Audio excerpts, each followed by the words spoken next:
پارہ نمبر 17 ہے اور پارہ نمبر 17 کا آغاز سورہ انبیاء سے ہے۔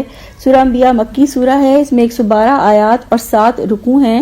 آغاز اللہ تعالیٰ کے نام سے جو وسیع رحمت والا، بہت رحم کرنے والا ہے۔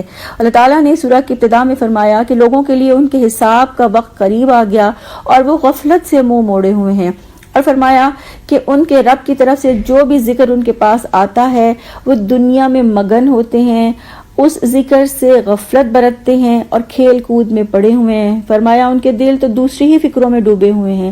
پھر رسول اللہ صلی اللہ علیہ وآلہ وسلم کے بارے میں ان کی رائے کو بیان فرمایا کہ وہ کہتے ہیں کہ یہ تو ہمارے ہی جیسا ایک انسان ہے، اور آپس میں چپکے مشورہ کر کے کہتے ہیں کیا ہم دیکھتی آنکھوں اس کے جادو میں پھنس جائیں، اور وہ کہتے ہیں کہ یہ تو پراگندہ خواب ہیں، یہ تو سب من گھڑت ہے، اور یہ تو ایک شاعر ہے، اور رسول اللہ صلی اللہ علیہ وآلہ وسلم سے مطالبہ کرتے ہیں کہ کوئی معجزہ دکھاؤ جیسے کہ پہلے رسولوں کو دیا گیا۔ تو اللہ تعالیٰ نے رسولوں کے بارے میں اپنی سنت کو بیان کرتے ہوئے فرمایا کہ اس سے پہلے ہم نے جو رسول بنا کر بھیجے وہ سب انسان تھے، اور ہم ہی ان کی طرف وحی کرتے تھے، اور وہ کھاتے پیتے تھے، ہمیشہ جینے والے نہ تھے، اور ان کے ساتھ اللہ تعالیٰ نے اپنے وعدوں کو پورا کیا۔ اللہ تعالیٰ نے رسولوں کو نجات دے دی، اور رسولوں کو جھٹلانے والوں اور حد سے گزرنے والوں کو اللہ تعالیٰ نے ہلاک کر دیا۔ فرمایا اگر تمہیں علم نہیں تو اہل علم سے پوچھ لو، اور پھر فرمایا کہ یہ قرآن ہم نے تمہاری طرف نازل کیا، اس میں تمہارا ہی ذکر ہے، تو کیا تم سمجھتے نہیں ہو؟ اور فرمایا کہ میرا رب ہر اس بات کو جانتا ہے جو آسمان اور زمین میں کی جائے، اللہ تعالیٰ سمیع ہے اور علیم ہے۔ تو اس رکوع سے اپنے لیے کیا لیا کہ آخرت کے لیے غفلت نہیں برتنی، اور آخرت کے لیے کثرت سے نیک اعمال کرنے ہیں اور کثرت سے استغفار کرنا ہے انشاءاللہ۔ رکوع نمبر 2 ہے اور موضوع ہے اللہ تعالیٰ نے اس کائنات کو بے مقصد نہیں بنایا۔ اللہ تعالیٰ نے بے مقصد زندگی گزارنے والوں انسانوں کا ذکر کرتے ہوئے فرمایا کہ یہ وہ لوگ ہیں جو اپنے گھروں میں چین اور سکون سے رہنے والے ہیں، انہیں حساب کتاب کی کوئی فکر نہیں ہے، اور نہ ہی انہیں اللہ کے عذاب میں گرفتار ہونے کا کوئی خوف ہے۔ اللہ تعالیٰ نے فرمایا کہ کیا یہ اپنی پہلی بستیوں سے کوئی عبرت حاصل نہیں کرتے کہ جب ان پر ہمارا عذاب آیا تو ہم نے ان ظالم بستیوں کو پیس کر رکھ دیا اور انہیں کٹی کھیتیاں بنا دیا۔ فرمایا کہ جب ان پر عذاب آیا تو وہ عذاب کو دیکھ کر بھاگے، اور پھر اپنی خطاؤں کا اعتراف کیا اور کہا کہ ہائے ہماری کمبختی، یقیناً ہم ہی ظالم تھے۔ فرمایا کہ اللہ تعالیٰ نے ان کی اس پکار اور اعتراف کے باوجود انہیں کھلیان کر دیا، اور زندگی کا کوئی شرارہ تک ان میں باقی نہ رہا۔ اللہ تعالیٰ نے واضح فرما دیا کہ ہم نے اس کائنات کو بامقصد بنایا ہے، اور آسمان اور زمین کو کسی کھیل کے طور پہ نہیں بنایا۔ فرمایا اگر یہ ایک کھیل ہوتا تو اللہ کو ایک ذمہ دار اور صاحب شعور مخلوق پیدا کرنے کی کوئی ضرورت نہیں تھی۔ پھر فرمایا اللہ تعالیٰ باطل پر حق کی چوٹ لگاتے ہیں جو باطل کو توڑ دیتی ہے، اور پھر وہ باطل مٹ جاتا ہے۔ فرمایا اس کائنات میں باطل کے لیے کوئی گنجائش نہیں ہے۔ اللہ تعالیٰ نے فرمایا کہ اللہ تعالیٰ نے مخلوق کو اس لیے پیدا کیا تاکہ وہ اللہ کی اطاعت کرے، اللہ کی مانے اور اللہ کی غلامی اختیار کرے، اور فرمایا کہ جو اللہ کے پاس مخلوق ہے یعنی فرشتے، وہ اللہ تعالیٰ کی دن رات تسبیح بیان کرتے ہیں، اور اللہ کی عبادت سے نہ وہ کبر کرتے ہیں، نہ ہی اکتاتے ہیں، اور نہ ہی وہ تھکتے ہیں۔ اللہ تعالیٰ نے واضح فرما دیا کہ اگر اس کائنات میں ایک سے زیادہ اللہ ہوتے تو زمین اور آسمان کا نظام بگڑ جاتا اور کائنات میں فساد برپا ہو جاتا۔ فرمایا کہ یہ اللہ کے سوا جس کو معبود بناتے ہیں، کیا وہ کسی بے جان میں جان ڈال سکتے ہیں؟ کیا کسی کو زندہ کر سکتے ہیں؟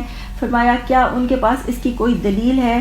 آپ کہہ دیجئے کہ اگر دلیل ہے تو لاؤ ہمیں دکھاؤ۔ فرمایا اللہ کے سوا کوئی خدا نہیں، صرف اسی کی عبادت کرو۔ پھر ایسے غیر سنجیدہ لوگوں کا دعویٰ بیان کرتے ہوئے فرمایا کہ وہ کہتے ہیں کہ رحمان کی کوئی اولاد ہے، یعنی رحمان نے اولاد بنا رکھی ہے۔ اللہ تعالیٰ نے فرمایا کہ وہ اس سے پاک ہے، بلکہ وہ یعنی فرشتے معزز بندے ہیں، اور پھر فرمایا کہ وہ اس سے بڑھ کر بات نہیں کرتے کہ جو کچھ ان کو اللہ تعالیٰ حکم دیتا ہے۔ اور پھر اللہ تعالیٰ نے واضح فرما دیا کہ زمین اور آسمان کی ساری مخلوق اللہ تعالیٰ کی ہے، سب اللہ سے ڈرنے والے ہیں، سب اپنے کاموں کے لیے اللہ کے آگے جواب دہ ہیں، اور جو کچھ سامنے ہے اللہ وہ بھی جانتا ہے، اور جو کچھ نظروں سے اوجھل ہے اللہ کو اس کی بھی خبر ہے۔ اور فرمایا اللہ کے بندے اللہ کے خوف سے ڈرتے رہتے ہیں، اور اللہ تعالیٰ شرک کرنے والوں کو جہنم کی سزا دینے والا ہے۔ تو اس رکوع سے اپنے لیے کیا لیا کہ زندگی کے مقصد کو اپنا سامنے رکھنا ہے، اور اپنی مقصدی زندگی کے ساتھ سنجیدہ رہنا ہے انشاءاللہ۔ رکوع نمبر 3 ہے اور موضوع ہے کائنات گواہ ہے اللہ تعالیٰ حق ہے۔ اللہ تعالیٰ نے اس رکوع میں واضح طور پر بیان فرمایا کہ اس کائنات کا ہر سسٹم بے مثال ہے۔ اللہ تعالیٰ نے فرمایا کہ جو اللہ کا انکار کرنے والے ہیں، کیا بھلا انہوں نے یہ غور نہیں کیا کہ آسمان اور زمین دونوں ملے ہوئے تھے اور ہم نے انہیں جدا کیا۔ اللہ تعالیٰ نے فرمایا کہ ہم نے ہر زندہ چیز کو پانی سے پیدا کیا ہے اور پھر زمین میں پہاڑ جما دیے تاکہ وہ انہیں لے کر ڈھلک نہ جائے، اور فرمایا اللہ تعالیٰ نے زمین میں کشادہ راہیں بنائیں اور آسمان کو ایک محفوظ چھت کے طور پر بنایا۔ فرمایا اللہ تعالیٰ نے ہی دن رات بنائے اور سورج چاند کو پیدا کیا، اور ہر سیارہ اور ہر ستارہ اپنے اپنے فلک میں تیر رہا ہے، اور فرمایا کہ ہر جاندار کو موت کا مزہ چکھنا ہے۔ پھر انسان کے بارے میں فرمایا کہ انسان جلد باز مخلوق ہے اور اللہ تعالیٰ اچھے اور برے حالات میں انسان کو آزماتے ہیں، اور پھر ہر انسان کو اللہ ہی کی طرف لوٹنا ہے اور ہر ایک کو موت کا مزہ چکھنا ہے۔ فرمایا کہ انسان اللہ کے ذکر سے غافل ہے اور سچائی کا مذاق بنا لیتا ہے۔ مذاق اڑانے والوں کا انجام بیان کرتے ہوئے اللہ تعالیٰ نے فرمایا کہ مذاق اڑانے والے کہتے ہیں کہ کیا یہ وہ شخص ہے جو تمہارے معبودوں کا انکار کرتا ہے؟ فرمایا حالانکہ وہ خود رحمان کے ذکر سے انکار کرنے والے ہیں۔ اور پھر فرمایا مذاق اڑانے والے کہتے ہیں کہ عذاب کی دھمکی کب پوری ہوگی؟ فرمایا جب یہ گھڑی آئے گی تو نہ تم اپنے چہروں کو اور نہ ہی اپنی پشتوں کو آگ سے بچا سکو گے، اور تمہیں کہیں سے مدد نہ ملے گی اور نہ ہی تمہیں مہلت دی جائے گی، اور یہ بلا تمہیں اچانک دبوچ لے گی اور تم اسے دور نہیں کر سکو گے۔ پھر رسول اللہ صلی اللہ علیہ وآلہ وسلم کو تسلی دیتے ہوئے اللہ تعالیٰ نے فرمایا کہ آپ سے پہلے بھی رسولوں کا مذاق اڑایا گیا، پھر ان لوگوں میں سے جن لوگوں نے مذاق اڑایا انہیں اسی نے آ گھیرا جس کا وہ مذاق اڑاتے تھے۔ تو اللہ تعالیٰ نے واضح فرما دیا کہ اللہ تعالیٰ نے دن رات سورج چاند ستارے بنائے اور ہر ایک کو اپنا اپنا راستہ بتا دیا، اور اللہ تعالیٰ ہی کی طرف سب کو لوٹ کر جانا ہے۔ تو اس رکوع سے ہم نے اپنے لیے کیا لیا کہ اللہ کے بنائے ہوئے نظام پر غور و فکر کرنا ہے انشاءاللہ۔ رکوع نمبر 4 ہے اور موضوع ہے رب کی نصیحت سے منہ موڑنے والے۔ اللہ تعالیٰ نے نصیحت سے منہ موڑنے والوں کے بارے میں فرمایا کہ آپ کہہ دیجئے کہ کون ہے جو تمہیں دن رات رحمان سے بچا سکتا ہے، اور فرمایا یہ نصیحت سے منہ موڑنے والے کیا ایسا معبود رکھتے ہیں جو اللہ کے مقابلے میں ان کی مدد کر سکے؟ فرمایا وہ نہ تو خود اپنی مدد کر سکتے ہیں اور نہ ہی وہ ہم سے محفوظ ہیں۔ پھر فرمایا کہ اللہ تعالیٰ کے انعامات کو انہوں نے لازوال سمجھا اور اللہ کے انعامات پر شکر ادا نہیں کیا۔ کیا یہ خیال کرتے ہیں کہ کیا کوئی رب نہیں ہے؟ اور پھر فرمایا کہ آپ کہہ دیجئے کہ میں تو وحی کے ذریعے سے ہی تمہیں ڈراتا ہوں، اور بہرے پکار نہیں سنتے جب انہیں خبردار کیا جاتا ہے۔ اور فرمایا کہ کیا یہ دیکھتے نہیں ہیں کہ ہم زمین کو اس کے اطراف سے گھٹاتے چلے آ رہے ہیں؟ کیا پھر یہ غالب آنے والے ہیں؟ اور فرمایا کہ اگر رب کا عذاب آ جائے تو پھر یہ چیخ اٹھیں گے کہ ہائے ہماری کمبختی، ہم ہی ظالم تھے۔ اللہ تعالیٰ نے قیامت کا دن کے ذکر کرتے ہوئے فرمایا کہ اس دن ہم ٹھیک ٹھیک تولنے والے ترازو رکھ دیں گے اور کسی پر ذرہ برابر بھی ظلم نہ ہوگا، اور سب کیا دھرا ان کے سامنے آ جائے گا، اور فرمایا حساب لگانے کے لیے اللہ تعالیٰ کافی ہے۔ پھر فرمایا حضرت موسیٰ اور حضرت ہارون علیہ السلام کو ہم نے فرقان، روشنی اور ذکر عطا کیا، اور فرمایا کہ ہم نے تم پر یہ کتاب نازل کی ہے، کیا تم اسے قبول کرنے سے انکاری ہو؟ اور فرمایا کہ اس ذکر سے تو وہی فائدہ اٹھا سکتے ہیں جن کو قیامت کی گھڑی کا ڈر ہو، اور جو بغیر دیکھے اپنے رب سے ڈریں، اور پرہیزگاروں کے لیے ہی صرف بھلائی ہے۔ اور فرمایا کہ اللہ تعالیٰ سے بچانے والا کوئی نہیں ہے، اور قیامت کے روز اللہ تعالیٰ ٹھیک ٹھیک تولنے والے ترازو رکھیں گے، اور اللہ تعالیٰ حساب لگانے کے لیے کافی ہے۔ تو اس رکوع سے اپنے لیے کیا لیا کہ اللہ تعالیٰ کے ذکر یعنی قرآن سے سچا تعلق قائم کرنا ہے اور قرآن کے لیے وقت لگانا ہے انشاءاللہ۔ رکوع نمبر 5 ہے اور موضوع ہے حضرت ابراہیم علیہ السلام۔ اللہ تعالیٰ نے ابراہیم علیہ السلام کے بارے میں فرمایا کہ ہم نے ابراہیم کو ہدایت عطا کی اور ہم ہی اسے جاننے والے تھے۔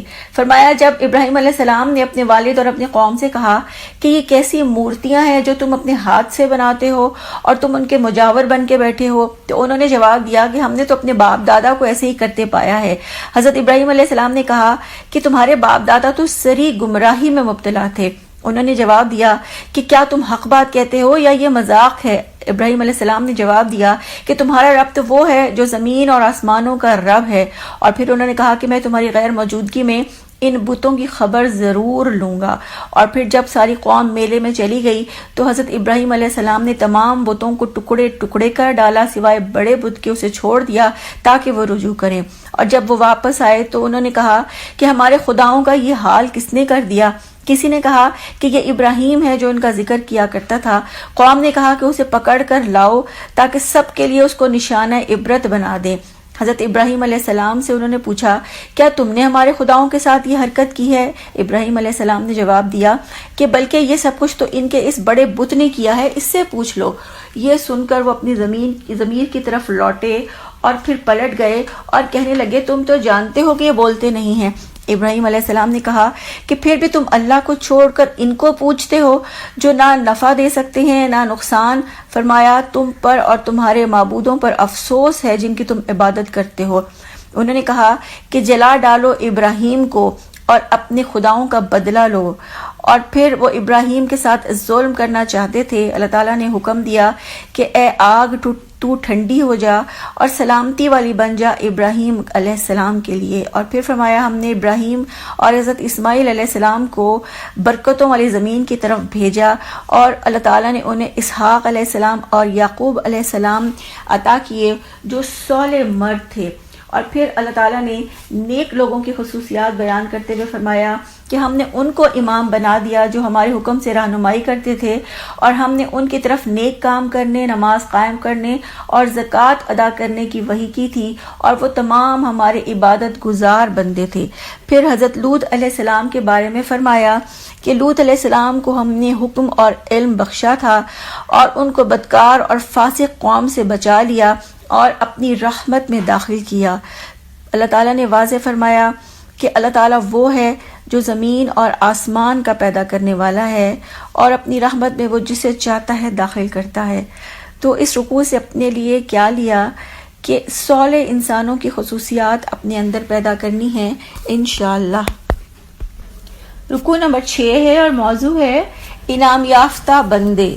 اللہ تعالیٰ نے اپنے انعام یافتہ بندوں یعنی انبیاء کرام کا تذکرہ کرتے ہوئے سب سے پہلے حضرت نوح علیہ السلام کا ذکر کیا اور فرمایا کہ انہوں نے اللہ تعالیٰ کو پکارا اور اللہ نے ان کی دعا قبول کی اور ان کو ایک بڑے غم سے نجات دی، اور فرمایا ان کی قوم کے مقابلے میں حضرت نوح علیہ السلام کی مدد کی اور ان سب کو غرق کر دیا جنہوں نے نوح علیہ السلام کا انکار کیا تھا اور اللہ کی آیات کو جھٹلایا تھا۔ پھر حضرت داؤد علیہ السلام اور حضرت سلیمان علیہ السلام کا ذکر کرتے ہوئے فرمایا کہ یہ مقدمات کا فیصلہ کرتے تھے، اور بکریوں والے مقدمے کا صحیح فیصلہ اللہ تعالیٰ نے حضرت سلیمان علیہ السلام کو سمجھایا۔ فرمایا ہم نے دونوں کو ہی حکمت اور علم عطا کیا تھا۔ حضرت داؤد علیہ السلام کے ساتھ پہاڑوں اور پرندوں کو مسخر کیا جو اللہ کی تسبیح بیان کرتے تھے۔ فرمایا حضرت داؤد علیہ السلام کو زرع بنانے کی صنعت اللہ تعالیٰ نے عطا کی، اور حضرت سلیمان علیہ السلام کے لیے ہواؤں کو مسخر کیا اور شیاطین کو ان کے تابع کیا جو غوطے لگاتے تھے اور دوسرے کام کرتے تھے۔ فرمایا ہم نے وہ سب کچھ انہیں عطا کیا تاکہ وہ شکر گزار ہوں۔ پھر حضرت ایوب علیہ السلام کے بارے میں فرمایا کہ ہم نے انہیں ہوش مندی عطا کی تھی اور انہوں نے اپنے رب کو پکارا اور کہا کہ مجھے بیماری لگ گئی ہے اور آپ ہی سب رحم کرنے والوں سے زیادہ رحم کرنے والے ہیں۔ اللہ تعالیٰ نے ان کی دعا کو قبول کیا اور ان کی بیماری کو دور کیا اور انہیں ان کے اہل و عیال بھی عطا فرمائے اور اتنے ہی اور بھی عطا فرمائے۔ فرمایا اس میں سبق ہے تمام عبادت گزاروں کے لیے۔ پھر اللہ تعالیٰ نے حضرت ادریس علیہ السلام، حضرت اسماعیل علیہ السلام اور حضرت ذوالکفل علیہ السلام کے بارے میں فرمایا کہ وہ ہمارے صبر کرنے والے بندے تھے اور ہم نے انہیں اپنی رحمت میں داخل کیا۔ حضرت یونس علیہ السلام کا ذکر کرتے ہوئے فرمایا کہ اللہ تعالیٰ نے انہیں اپنی رحمت میں داخل کیا، وہ نیک تھے، وہ بگڑ کر گئے تھے اور سمجھا تھا کہ ان پر کوئی گرفت نہ ہوگی، اور پھر انہوں نے تاریکیوں میں پکارا لا الہ الا انت سبحانک انی کنت من الظالمین، تیرے سوا کوئی خدا نہیں، تیری ذات پاک ہے اور بے شک میں ہی ظالموں میں سے ہوں۔ فرمایا ان کی دعا قبول کی اور ان کو اس غم سے نجات دی۔ پھر حضرت زکریا علیہ السلام کی بات کی کہ انہوں نے پکارا، اے پروردگار مجھے اکیلا نہ چھوڑنا، بہترین وارث تو ہی ہے۔ اور پھر ان کی دعا کو قبول کیا اور یحییٰ علیہ السلام انہیں عطا کیے اور ان کی بیوی کو ان کے لیے درست کر دیا۔ فرمایا یہ لوگ نیکی کے کاموں میں دوڑ دھوپ کرتے تھے، رغبت اور خوف سے اللہ کو پکارتے تھے اور اللہ ہی کے آگے جھکے ہوئے تھے۔ پھر حضرت مریم علیہ السلام کا ذکر کرتے ہوئے فرمایا کہ انہوں نے اپنی عصمت کی حفاظت کی اور ان کے اندر اللہ تعالیٰ نے اپنی روح پھونکی اور حضرت مریم اور ان کے بیٹے کو دنیا بھر کے لیے نشانی بنا دیا۔ پھر فرمایا کہ تمہاری امت ایک امت ہے اور میں ہی تمہارا رب ہوں، سو تم صرف میری ہی عبادت کرو۔ تو اس رکوع سے اپنے لیے کیا لیا کہ اس رکوع میں انبیاء کرام کی جتنی دعائیں ہیں وہ سب دعائیں یاد کرنی ہیں اور انہیں اپنی نمازوں میں شامل کرنا ہے انشاءاللہ۔ رکوع نمبر 7 ہے اور موضوع ہے قیامت دور نہیں ہے۔ اللہ تعالیٰ نے ابتدا میں فرمایا کہ جو کوئی نیک عمل کرے اور ایمان لائے اس کی کوششوں کی ناقدری نہیں ہوگی اور ان سب کو لکھا جا رہا ہے۔ پھر علامات قیامت بیان کرتے ہوئے فرمایا کہ اس دن یاجوج ماجوج کھول دیے جائیں گے اور وہ ہر بلندی سے نکل پڑیں گے۔ فرمایا یہ وعدہ حق ہے اور پورا ہونے کا وقت قریب ہی آن لگا ہے۔ اور پھر اللہ تعالیٰ نے قیامت کے مناظر بیان کرتے ہوئے فرمایا کہ اس دن آنکھیں پھٹی کی پھٹی رہ جائیں گی اور کافر کہیں گے کہ ہائے ہماری کمبختی، ہم ہی ظالم تھے۔ فرمایا بے شک تم اور تمہارے معبود دونوں جہنم میں جاؤ گے اور اس میں ہمیشہ رہو گے، اور وہاں مجرم پھنکاریں گے اور وہاں کان پڑی آواز سنائی نہ دے گی مگر جن کے لیے اللہ تعالیٰ نے بھلائی کا فیصلہ کر رکھا ہے۔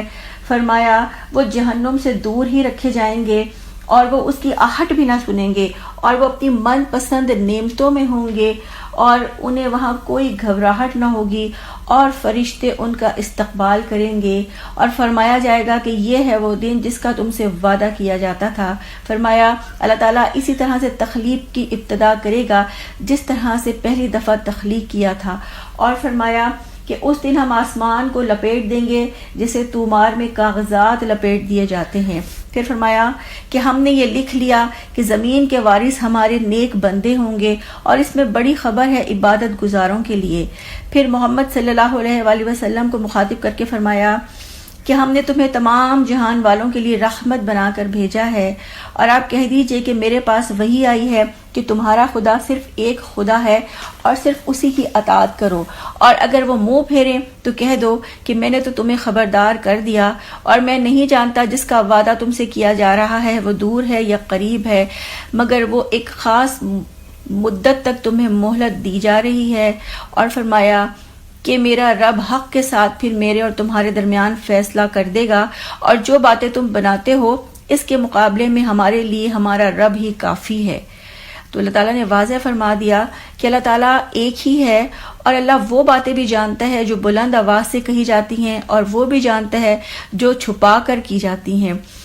تو اس رکوع سے اپنے لیے کیا لیا کہ قیامت کے دن کو بھولنا نہیں ہے اور بار بار قیامت کے نقشے کو ذہن میں لے کر آنا ہے انشاءاللہ۔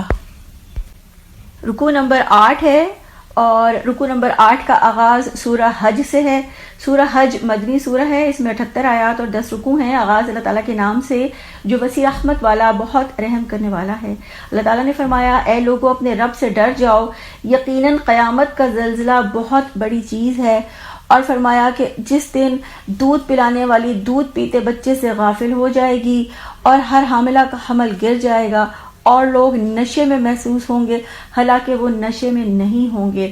فرمایا کہ ایسے لوگ جو اللہ کے بارے میں جھگڑتے ہیں وہ شیطان کی پیروی کرنے والے ہیں، اور فرمایا جو بھی شیطان کو دوست بنائے گا شیطان اسے گمراہ کر دے گا۔ اور پھر اللہ تعالیٰ نے فرمایا کہ اگر تمہیں دوبارہ جی اٹھنے کے بارے میں شک ہے تو ہم نے تمہیں پہلی بار مٹی سے پیدا کیا، پھر نطفے سے، پھر خون کے لوتھڑے سے، پھر گوشت کی بوٹی سے، شکل والی بھی اور بغیر شکل والی بھی، تاکہ ہم تم پر واضح کرتے ہیں۔ اور پھر فرمایا کہ ہم اسے ایک مدت تک رحموں میں ٹھہراتے ہیں اور پھر ایک بچے کی صورت نکال لاتے ہیں، اور پھر بچپن، پھر جوانی اور پھر بڑھاپا طاری کر دیا جاتا ہے۔ اسی طرح سے زمین سے مثال دیتے ہوئے آپ نے فرمایا کہ تم دیکھتے ہو کہ زمین سوکھی ہوتی ہے، پھر ہم اس پر پانی برساتے ہیں تو وہ لہلہاتی ہے اور ابھر آتی ہے اور ہر قسم کی خوش منظر نباتات اگاتی ہے۔ فرمایا کہ اس کی وجہ یہ ہے کہ بے شک اللہ ہی حق ہے، اور اسی طرح اللہ تعالیٰ مردوں کو زندہ کرے گا اور وہ اس چیز پر قدرت رکھنے والا ہے۔ اور فرمایا کہ پھر قیامت میں مردوں کو اٹھایا جائے گا جو اپنی قبروں میں ہے، اور فرمایا کہ لوگوں میں سے کوئی ایسا بھی ہے جو بغیر علم کے، ہدایت کے اور بغیر روشن کتاب کے اللہ کے بارے میں جھگڑتا ہے اور تکبر کرتے ہوئے منہ موڑتا ہے تاکہ اللہ کے راستے سے بھٹکا دے۔ فرمایا ان کے لیے دنیا میں رسوائی ہے اور قیامت کے دن جلنے کا عذاب ہوگا، اور فرمایا کہ یہ ان اعمال کی وجہ سے ہے جو ان کے ہاتھوں نے آگے بھیجا، اور بلا شبہ اللہ اپنے بندوں پر ظلم کرنے والا نہیں ہے۔ تو اللہ نے واضح فرما دیا کہ اللہ کا عذاب بہت سخت ہے اور اللہ کے عذاب سے بچانے والا کوئی نہیں ہے، اور فرمایا کہ اللہ ہر چیز پر قدرت رکھنے والا ہے۔ تو اس رکوع سے اپنے لیے کیا لیا کہ بغیر علم کے اللہ تعالیٰ کے بارے میں جھگڑے نہیں کرنے انشاءاللہ۔ رکوع نمبر 9 ہے اور موضوع ہے 2 طرح کے لوگ۔ اللہ تعالیٰ نے رکوع کی ابتدا میں منافق کی بات کی کہ وہ ایسا ہے کہ کنارے پر رہ کر اللہ کی عبادت کرتا ہے، اور اگر کوئی فائدہ ہوتا ہے تو مطمئن ہو جاتا ہے، اور اگر کوئی اسے مصیبت آتی ہے تو وہ الٹا پھر جاتا ہے۔ اللہ نے فرمایا کہ اس کی دنیا بھی برباد اور آخرت بھی برباد ہے۔ فرمایا اللہ کو چھوڑ کر انہیں پکارتا ہے جو نہ نقصان پہنچا سکتے ہیں نہ نفع دے سکتے ہیں، یہ گمان رکھتا ہے کہ اللہ تعالیٰ دنیا اور آخرت میں اس کی کوئی مدد نہ کرے گا۔ اور پھر فرمایا مومن، یہودی، صابی، عیسائی، مجوسی جو بھی شرک کرے گا قیامت کے دن اللہ اس کی شرک کا فیصلہ کر دے گا۔ اور فرمایا جنہوں نے کفر کیا ان کے لیے آگ کے لباس کاٹے جا چکے ہیں، ان کے سروں پر کھولتا ہوا پانی ڈالا جائے گا جو ان کی کھالوں کو اور ان کے پیٹ کے اندرونی حصے کو گلا دے گا۔ اور فرمایا ان کی خبر لینے کے لیے لوہے کے ہتھوڑے ہوں گے، اور جب وہ جہنم سے نکلنے کی کوشش کریں گے تو اسی میں انہیں دھکیل دیا جائے گا اور کہا جائے گا کہ چکھو اس کا مزہ۔ اور پھر فرمایا جو لوگ ایمان لائے اور جنہوں نے نیک عمل کیے اللہ تعالیٰ انہیں ایسی جنتوں میں داخل کرے گا جن کے نیچے نہریں بہتی ہوں گی۔ اللہ تعالیٰ جو چاہے کرتا ہے۔ اللہ تعالیٰ نے کھلے نشانیوں کے ساتھ قرآن کو نازل کیا۔ اللہ تعالیٰ جسے چاہتا ہدایت دیتا ہے۔ اور فرمایا کہ سب انسانوں کے درمیان اللہ تعالیٰ قیامت کے روز فیصلہ کر دے گا، اور اللہ تعالیٰ کے آگے وہ سب سجدہ کرتے ہیں جو آسمانوں میں ہیں اور جو زمین میں ہیں، اور جسے اللہ ذلیل اور رسوا کر دے اسے پھر کوئی عزت دینے والا نہیں۔ تو اس رکوع سے اپنے لیے کیا لیا کہ منافق کی طرح کنارے کنارے رہ کر اللہ کی عبادت نہیں کرنی، بلکہ اللہ کی پوری غلامی کرنی ہے انشاءاللہ۔ رکوع نمبر 10 ہے اور موضوع ہے 2 طرح کی سرگرمیاں۔ اللہ تعالیٰ نے رکوع کی ابتدا میں ایمان والوں کی بات کی کہ جو لوگ ایمان لائے وہ نیک عمل کرنے میں سرگرم رہتے ہیں، اور انہیں پاکیزہ بات قبول کرنے کی ہدایت بخشی گئی، اور انہیں قابل تعریف رب کا راستہ دکھایا گیا ہے۔ فرمایا ان کو ایسے جنتوں میں داخل کیا جائے گا جن کے نیچے نہریں بہتی ہوں گی، اور وہاں انہیں سونے کے کنگن پہنائے جائیں گے، ریشمی لباس پہنائے جائیں گے، اور انہیں موتیوں سے آراستہ کیا جائے گا۔ فرمایا جن لوگوں نے انکار کیا وہ اللہ کے راستے سے روکتے ہیں اور مسجد حرام سے روکتے ہیں۔ فرمایا جو بھی صحیح راستے سے ہٹ کر ظلم کا راستہ اختیار کرے گا اسے دردناک عذاب دیا جائے گا۔ مسجد حرام کے بارے میں اللہ تعالیٰ نے فرمایا کہ مسجد حرام سب کے لیے ہے، اور اس میں مقامی باشندوں اور باہر سے آنے والوں کے حقوق برابر ہیں۔ جو بھی مسجد حرام میں ظلم کا طریقہ اختیار کرے گا اس کے لیے دردناک عذاب ہے۔ مسجد حرام کے حوالے سے اللہ کے رسول صلی اللہ علیہ وآلہ وسلم نے فرمایا کہ 3 آدمی اللہ کے ہاں سب سے زیادہ مغضوب ہوں گے۔ نمبر 1 حرم شریف کی حرمت کو پامال کرنے والا، نمبر 2 اسلام میں رسول اللہ صلی اللہ علیہ وآلہ وسلم کا طریقہ چھوڑ کر جاہلیت کا طریقہ اپنانے والا، اور نمبر 3 کسی مسلمان کا ناحق خون بہانے والا۔ تو اس رکوع سے اپنے لیے کیا لیا کہ اللہ تعالیٰ سے دعا کرنی ہے کہ اللہ تعالیٰ ہمیں پاکیزہ بات کو قبول کرنے کی ہدایت بخش دیں، اور اللہ تعالیٰ ہمیں اپنے راستے پر چلنے کی توفیق عطا فرمائیں، آمین۔ رکوع نمبر 11 ہے اور موضوع ہے تعمیر کعبہ کا مقصد۔ اللہ تعالیٰ نے رکوع کی ابتدا میں فرمایا کہ ہم نے ابراہیم علیہ السلام کے لیے بیت اللہ کی جگہ مقرر کی، اور فرمایا کہ اللہ کے سوا کسی کو شریک نہ ٹھہرایا جائے، اور پھر فرمایا کہ اس گھر کو یعنی اللہ تعالیٰ کے گھر کو طواف کرنے والوں، اعتکاف، قیام، رکوع اور سجدہ کرنے والوں کے لیے پاک رکھا جائے، اور پھر فرمایا لوگوں میں حج کا اعلان کر دیں، وہ آپ کے پاس پیدل اور اونٹ پر سوار ہو کر آئیں، اور پھر فرمایا تاکہ وہ اپنے نفع کے لیے حاضر ہوں، اور فرمایا گنتی کے چند دنوں میں چوپائے مویشی پر اللہ کا نام ذکر کریں جو ہم نے انہیں عطا فرمائے، اور پھر ان میں سے خود بھی کھائیں اور ضرورت مندوں کو بھی بھی کھلائیں، اور پھر فرمایا تاکہ کہ اپنا میل کچیل دور کریں، اپنی نظریں پوری کریں، قدیم گھر کا طواف کریں اور بتوں کی گندگی سے بچیں اور جھوٹی باتوں سے پرہیز کریں اور یکسو ہو کر صرف ایک اللہ کی عبادت کریں اور اللہ کی عبادت میں کسی کو شریک نہ کریں۔ پھر اللہ تعالیٰ نے شرک کرنے والے کی مثال دیتے ہوئے فرمایا کہ شرک کرنے والا ایسا ہے گویا آسمان سے گر گیا ہو اور پرندے اسے اچک لے جائیں اور ہوا اسے دور لے جا کر پھینک دے اور اس کے چیتھڑے اڑ جائیں۔ پھر اللہ تعالیٰ نے اپنی حرمتوں کا احترام کرنے کے بارے میں فرمایا کہ جو اللہ تعالیٰ کی قائم کردہ حرمتوں کا احترام کرے یہ اسی کے لیے بہتر ہے اور اسی کے دل کے تقوی میں سے ہے، اور فرمایا مویشی جانور تمہارے لیے حلال کر دیے گئے ہیں، اور فرمایا کہ مقررہ وقت تک قربانی کے جانوروں سے فائدہ اٹھانے کا تمہیں حق حاصل ہے اور ان جانوروں کے قربان کرنے کی جگہ قدیم گھر کے پاس ہے۔ تو اللہ تعالیٰ نے واضح فرما دیا کہ اللہ تعالیٰ نے اپنے گھر کو پاک کرنے کی ہدایت کی ہے اور بیت اللہ کی جگہ بھی اللہ تعالیٰ نے ہی تجویز کی اور اللہ تعالیٰ ہی نے یکسوئی کے ساتھ اپنی بندگی کا حکم دیا ہے۔ تو اس رکوع سے ہم نے کیا لیا کہ جھوٹی باتوں سے بچنا ہے، حج کی نیت کرنی ہے اور یکسو ہو کر صرف اللہ کی بندگی کرنی ہے انشاءاللہ۔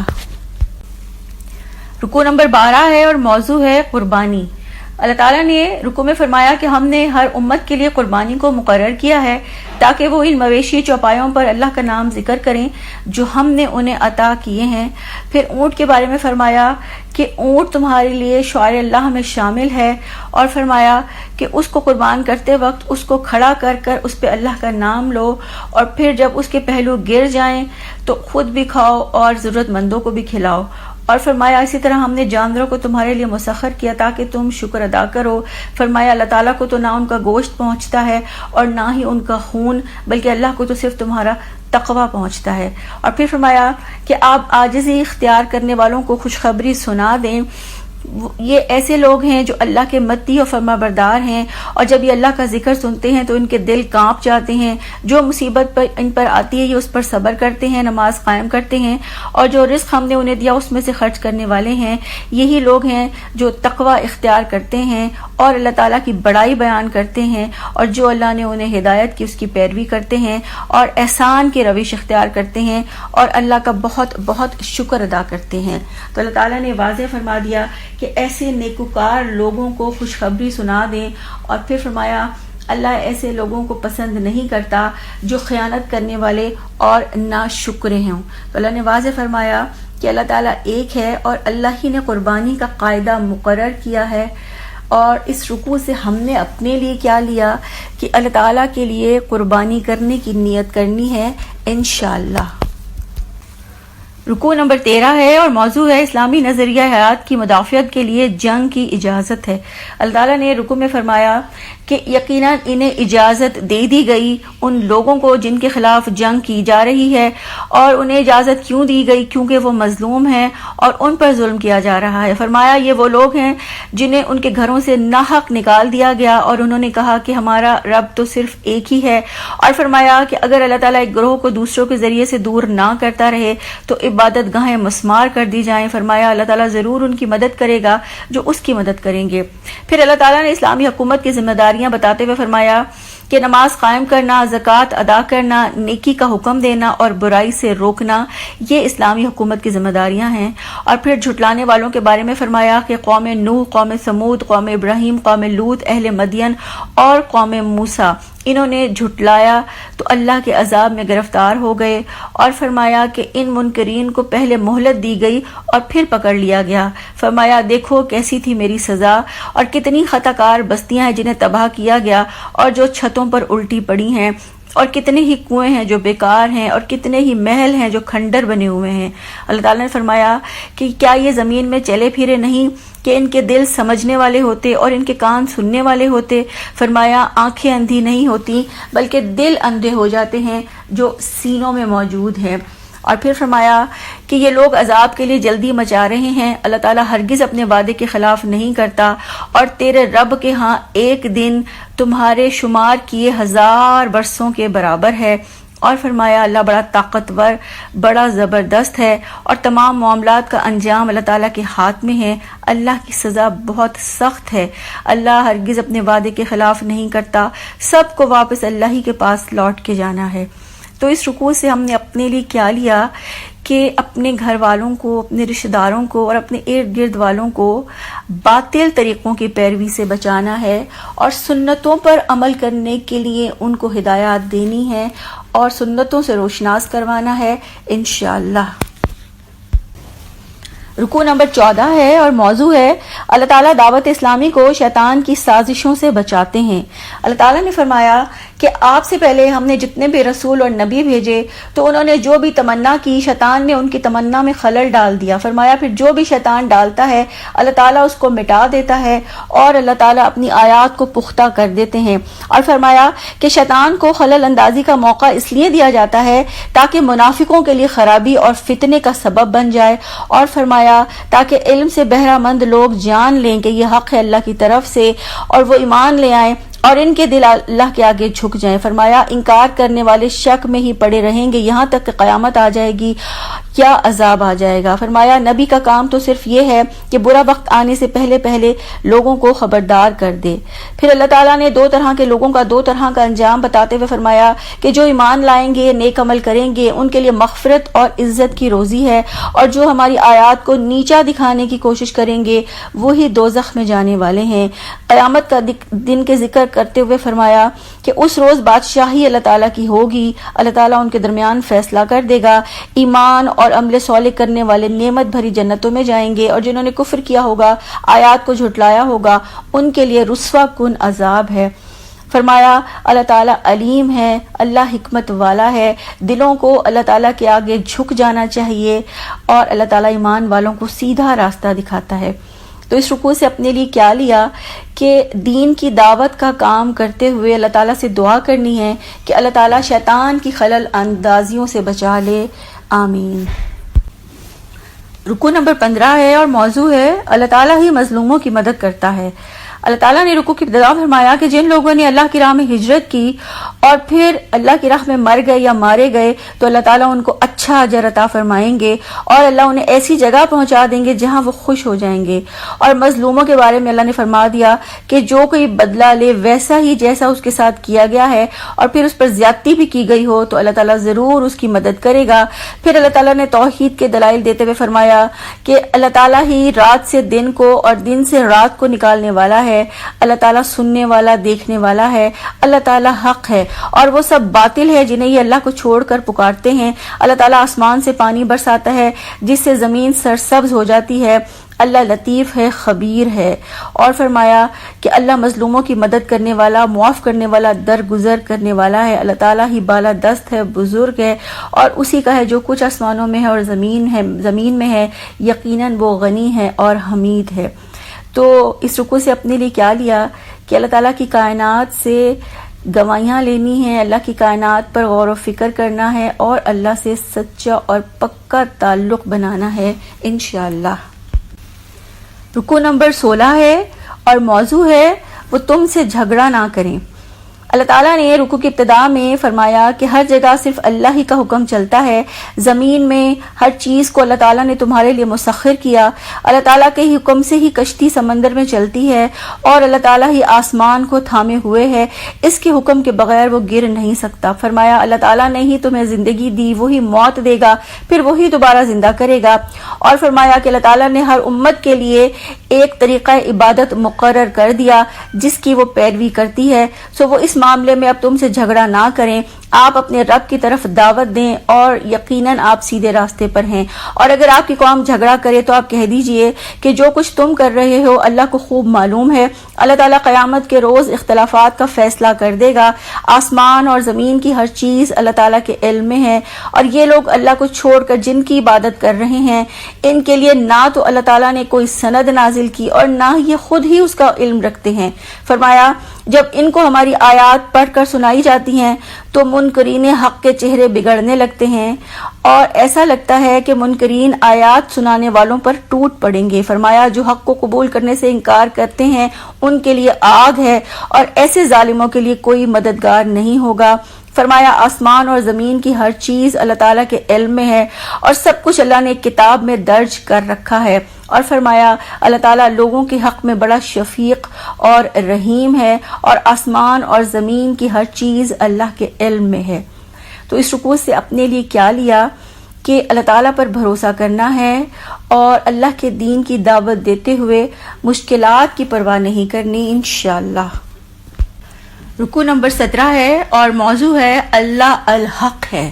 اللہ تعالیٰ نے رکوع کی ابتدا میں فرمایا کہ اے لوگوں، ایک مثال بیان کی جاتی ہے، اسے غور سے سنو۔ اللہ کے سوا جنہیں تم پکارتے ہو وہ ایک مکھی بھی پیدا نہیں کر سکتے اگرچہ سب کے سب جمع ہو جائیں، اور فرمایا کہ اگر مکھی ان سے کچھ چھین لے تو وہ چھڑا نہیں سکتے، مدد چاہنے والے بھی کمزور اور جن سے مدد چاہی جاتی ہے وہ بھی کمزور۔ اور پھر فرمایا ان لوگوں نے اللہ تعالیٰ کی قدر ہی نہ جانی جیسا کہ اس کی قدر جاننے کا حق ہے۔ پھر فرمایا اللہ تعالیٰ حق ہے، وہ قوت والا ہے، عزت والا ہے، وہ اپنے پیغام رسانی کے لیے فرشتوں میں سے بھی اور انسانوں میں سے بھی مقرر کر لیتا ہے، وہ سمیع ہے، بصیر ہے، جو لوگوں کے سامنے ہے اسے بھی جانتا ہے اور جو ان سے اوجھل ہے اس سے بھی وہ واقف ہے، سارے معاملات اللہ تعالیٰ ہی کی طرف لوٹائے جاتے ہیں۔ پھر ایمان والوں کو فرمایا کہ اے ایمان والو، رکوع کرو، سجدہ کرو اور اپنے رب کی عبادت کرو اور نیک کام کرو تاکہ تم کامیاب ہو جاؤ، اور اللہ تعالیٰ کی راہ میں جہاد کرو جیسا کہ اس کے راستے میں جہاد کرنے کا حق ہے۔ جہاد کے بارے میں اللہ کے رسول صلی اللہ علیہ وآلہ وسلم نے فرمایا کہ جو اس حال میں مرا کہ نہ اس نے کبھی جہاد کیا اور نہ ہی کبھی جہاد کرنے کا خیال اس کے دل میں آیا، تو گویا وہ نفاق کی ایک شاخ پر مرا۔ اور پھر اللہ تعالیٰ نے فرمایا کہ یہ تمہارے باپ ابراہیم علیہ السلام کا دین ہے اور اللہ تعالیٰ نے تمہارا نام مسلم رکھا اس سے پہلے بھی اور قرآن میں بھی، تاکہ رسول تم پر گواہ ہو جائیں اور تم لوگوں پر گواہ ہو جاؤ۔ اور پھر فرمایا نماز قائم کرو، زکوٰۃ ادا کرو اور اللہ کے دین کو تھام کر رکھو، اور اللہ تمہارا بہترین کارساز ہے اور بہت خوب مددگار ہے۔ تو اس رکوع سے اپنے لیے کیا لیا کہ اللہ تعالیٰ کے دین کو غالب کرنے کے لیے شہادت حق کا فریضہ انجام دینا ہے انشاءاللہ۔ یہ تھا پارہ نمبر 17۔ اللہ سے دعا ہے اللہ تعالیٰ ہم اس پارے کا سچا اور صحیح فہم عطا فرمائیں اور اس کو بہترین طریقے سے سیکھنے، سکھانے، عمل کرنے اور آگے پہنچانے والا بنا دے۔ آج کی حدیث ہے، حضرت ابو مالک اشعری رضی اللہ عنہ سے روایت ہے کہ نبی کریم صلی اللہ علیہ وآلہ وسلم نے فرمایا میری امت میں زمانہ جاہلیت کے 4 کام ایسے ہیں جنہیں لوگ نہیں چھوڑیں گے۔ نمبر 1 اپنے حسب نسب پر فخر کرنا، نمبر 2 دوسروں کے حسب نسب پر طعنہ زنی کرنا، نمبر 3 تاروں سے بارش طلب کرنا، اور نمبر 4 مرنے والوں پر بین کرنا۔ نیز رسول اللہ صلی اللہ علیہ وآلہ وسلم نے فرمایا کہ بین کرنے والی عورت اگر مرنے سے پہلے توبہ نہیں کرے گی تو اسے قیامت کے روز کھڑا کر کے گندک کا پاجامہ اور خارش کا کرتا پہنایا جائے گا۔ سبحانک اللہم و بحمدک، نشہد ان لا الہ الا انت، نستغفرک و نتوب الیک۔ السلام علیکم ورحمۃ اللہ وبرکاتہ۔